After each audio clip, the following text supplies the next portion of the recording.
नमस्कार दोस्तों, स्वागत है आपका हमारे चैनल पर। आज हम लेकर आए हैं उत्तर प्रदेश की आज की 25 बड़ी और चौंकाने वाली खबरें सिर्फ 5 मिनट में। तो वीडियो को अंत तक जरूर देखें ताकि कोई भी अपडेट आपसे छूट न जाए। मेरठ में पुलिस को बड़ी सफलता हाथ लगी है। अवैध हथियार बनाने वाली एक फैक्ट्री का भंडाफोड़ करते हुए भारी मात्रा में बने और अधबने तमंचे बरामद किए गए हैं। मौके से 3 बदमाश गिरफ्तार किए गए हैं जो पश्चिमी उत्तर प्रदेश के कई जिलों में हथियार सप्लाई करने का काम करते थे। पुलिस अब इनके नेटवर्क की जांच में जुट गई है। प्रयागराज के नैनी इलाके में आपसी रंजिश के चलते 2 गुटों के बीच जमकर फायरिंग हुई। इस घटना में एक युवक गंभीर रूप से घायल हो गया, जिसे इलाज के लिए अस्पताल में भर्ती कराया गया है। घटना के बाद इलाके में भारी पुलिस बल तैनात कर दिया गया है और आरोपियों की तलाश में लगातार दबिश दी जा रही है।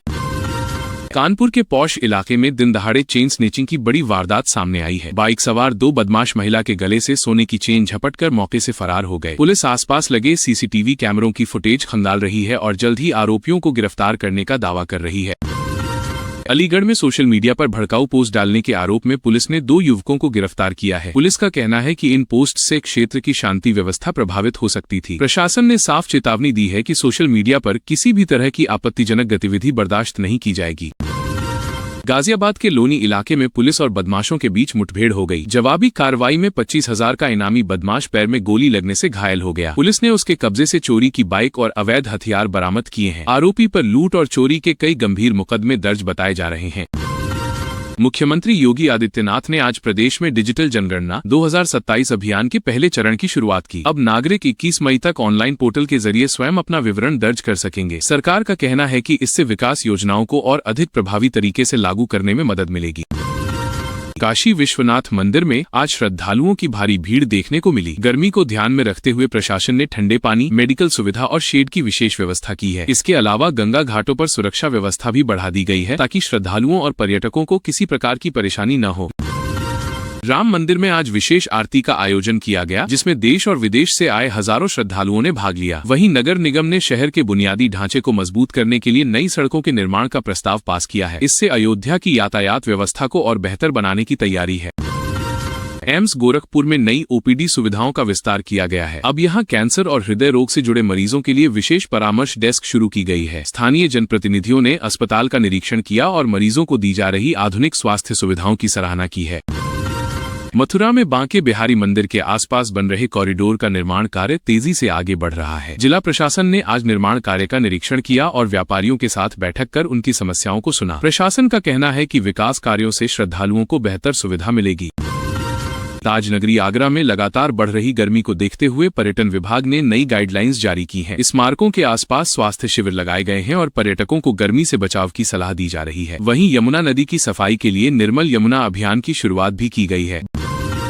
बरेली के कृषि विज्ञान केंद्र में किसानों के लिए विशेष कार्यशाला आयोजित की गई। वैज्ञानिकों ने जैविक खेती, आधुनिक सिंचाई तकनीक और उर्वरकों के सही उपयोग की जानकारी दी। बड़ी संख्या में पहुंचे किसानों ने नई तकनीकों को अपनाकर खेती को अधिक लाभकारी बनाने का संकल्प लिया। बुंदेलखंड एक्सप्रेसवे के किनारे नए औद्योगिक पार्क निर्माण की योजना को मंजूरी मिल गई है। प्रशासन का कहना है कि इससे क्षेत्र में रोजगार के बड़े अवसर पैदा होंगे। भूमि अधिग्रहण प्रक्रिया को पारदर्शी तरीके से पूरा करने के निर्देश भी अधिकारियों को दिए गए हैं।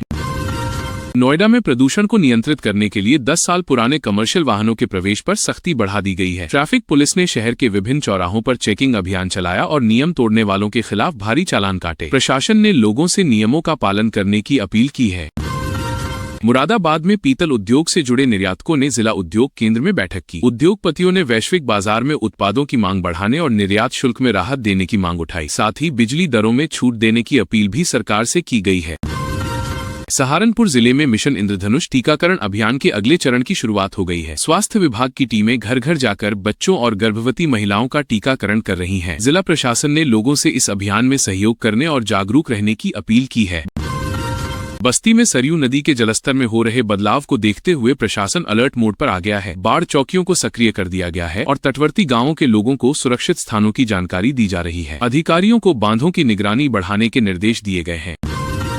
मिर्जापुर में विंध्याचल कॉरिडोर का निर्माण कार्य अंतिम चरण में पहुंच गया है। पर्यटन मंत्री ने आज स्थल का निरीक्षण करते हुए अधिकारियों को जून के अंत तक परियोजना पूरी करने के निर्देश दिए। कॉरिडोर बनने के बाद श्रद्धालुओं को मंदिर दर्शन में काफी सुविधा मिलने की उम्मीद जताई जा रही है। बलिया के सरकारी स्कूलों में शिक्षा संवाद कार्यक्रम का आयोजन किया गया। इस दौरान शिक्षकों और अभिभावकों ने बच्चों की शिक्षा की गुणवत्ता सुधारने पर चर्चा की। डिजिटल क्लासरूम को बढ़ावा देने के लिए छात्रों को नए टैबलेट भी वितरित किए गए हैं।